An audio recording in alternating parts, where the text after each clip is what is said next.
আসসালামু আলাইকুম। কেমন আছেন সবাই? সকাল সকাল রেডি হয়ে গেছে বাইরে। কি একটা অবস্থা ঘর বাড়ি গুছায়ও নাই, এভাবে ফেলে রেখে চলে গেছে।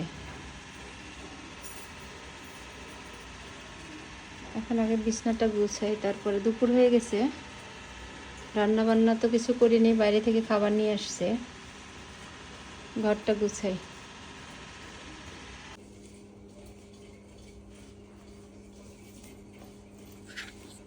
ঘর থেকে যতই ভাবি যে বের হয়ে একটু তাড়াতাড়ি ফিরবো, কিন্তু তাড়াতাড়ি আর ফিরতে পারি না। রাস্তার যে অবস্থা, কাটা, একে তো রাস্তা কেটে কেটে রাখছে মালিবাগ দিয়ে, দ্বিতীয়ত রিক্সা পাওয়া যায় না। আর যদিও রিক্সা পাওয়া যায়,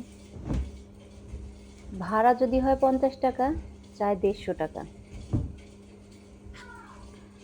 তারপরেও যদি কোনো রকমের রিক্সায় ওঠা যায়, রাস্তা জ্যাম। যেখানে লাগবে 10 মিনিট, সে জায়গায় লাগে 1.5 ঘন্টা 2 ঘন্টা। কিছু করার নেই।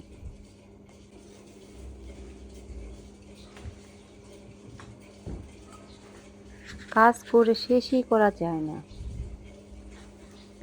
আর যদি যখনকার কাজ তখন শেষ না করি, তাহলে তো হইছে, সারাদিনও কাজ শেষ করা যায় না। কাজ করতে বেশিক্ষণ লাগে না, কিন্তু মনে হয় কি যে অনেক সময় লাগতেছে।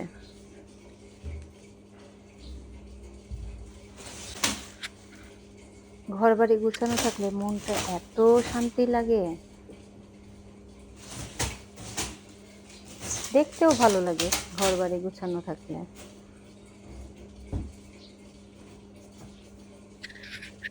যখন আমি বের হই ঘর থেকে, তখন ছেলেটা ঘুমাচ্ছিল, তো আর তাই আর ঘরটা গুছাইতে পারিনি। তা না হলে ঘর গুছায় বের হতাম। তো ওকে আজকে নিয়েও বের হয়নি, আমি তাড়াতাড়ি যাব তাড়াতাড়ি আসবো বলে ওকে রেখেই গেছিলাম বাসায়। পাশে মেয়েটাকে অবশ্য বলে গেছিলাম যে আসমা, একটু আমার ছেলেটাকে দেখো, উঠলে। রাতের বেলা অবশ্য ছেলেকে বলে রাখছিলাম যে সকালে আমি একটু বাইরে যাব, তো ভয়েরও কিছু নেই। পাশে বাসার মেয়েটা অনেক ভালো, অনেক ভালো, মাশাআল্লাহ। হলো কাজ।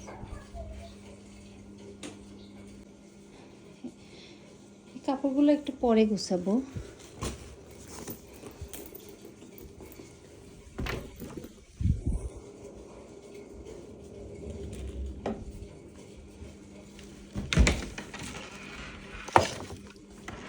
সব কিছু সব জায়গায় থাকুক। এখন একটু খাওয়া দাওয়া করি, দুপুর হয়ে গেছে।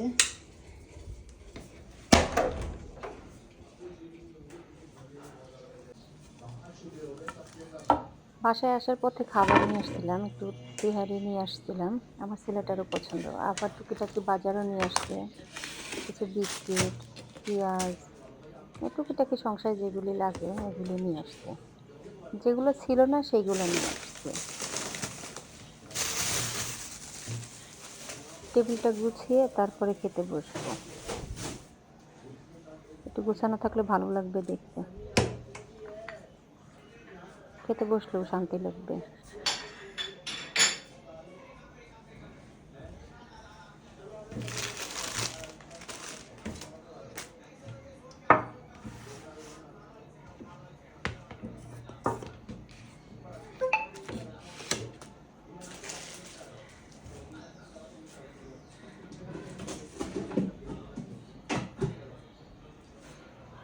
এর মধ্যে গুছাতে গুছাতে ছেলেকেও খাবার দিয়ে দিছি। ছেলের মতো টিভি দেখে, কার্টুন দেখে আর খায়। এখন আমি শুরু করব খাওয়া। বাবা নিচে ফেলো না বাবা, সুন্দর করে খাও, নিচে ফেলো না। আজকে আর আম্মু পরিষ্কার করতে পারবো না। হ্যাঁ, এমনি সুন্দর করে খাও। হ্যাঁ, গুড বয়। ওকে। আজকালকার বাচ্চারা একদম খাওয়ার টেস্টই বুঝে না। এরা খায়, টিভি দেখে, খায়, মোবাইল দেখে, এরা এগুলি ছাড়া কিছুই বুঝে না।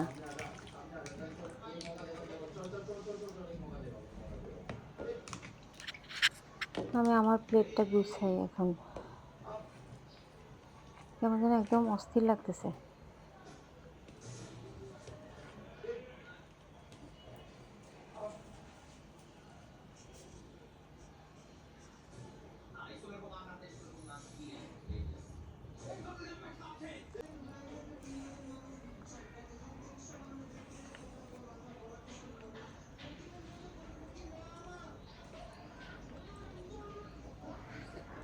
খাওয়াটা শেষ করব।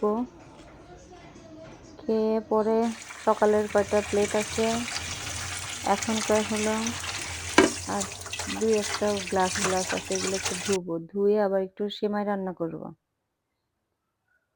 ছেলেটা বারবার বলতেছে, আম্মু খাবার কিছু আছে কিনা? তোর জন্যই মূলত সেমাই রান্না করব। আজকে যখন আমি বাইরে গেলাম, বাইরে গেছিলাম মূলত আপনাদের ভাইয়ার টিকিট করার জন্য। তো যখন ট্রাভেল এজেন্সিতে গেছি, ওদের ভ্যাট এত পরিমাণে, মানে টিকিটের পিছনে যে এত টাকা ট্যাক্স দিতে হয়, এত ভ্যাট দিতে হয়, এটা বলার বাহিরে। যে টিকিট আগে নিত ১.৫ লক্ষ, ১,৬০,০০০ বা ৫৫, ৫০, ৪৮ আমি নিছি, ৪৫ টিকিট নিছি। সেই টিকিট আজকে নিতে হলো ২ লক্ষ টাকায়। মানে এত, এত পরিমাণে ট্যাক্স ভ্যাট বাড়ছে।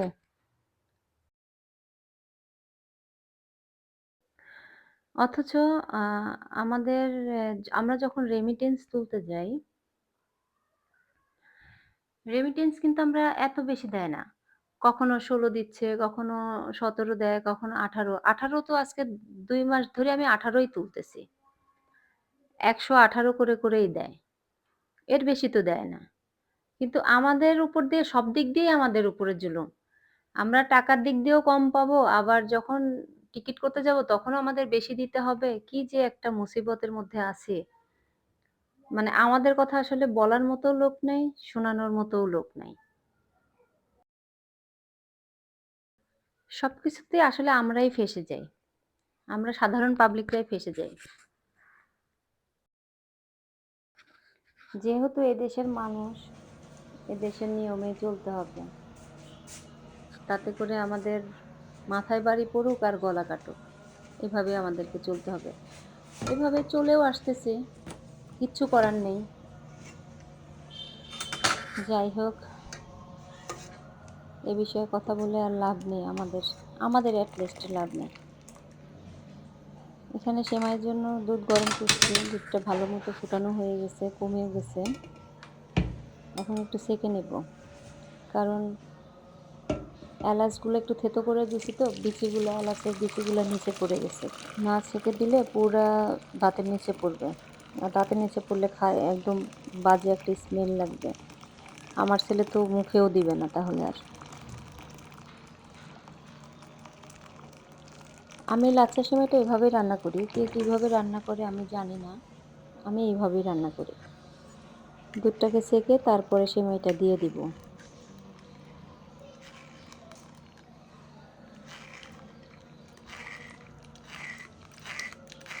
চিনিটা যখন দেই, একটা মানে ভিডিও নিছিলাম।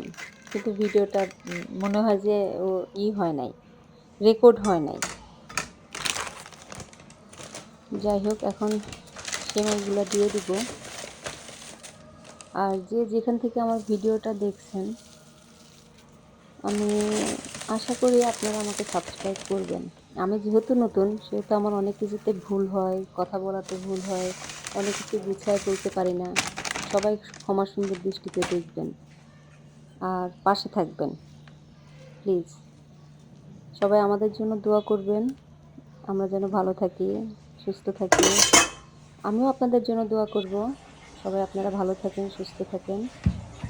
আজকের ভিডিওটা এই পর্যন্তই। আল্লাহ হাফেজ। আসসালামু আলাইকুম।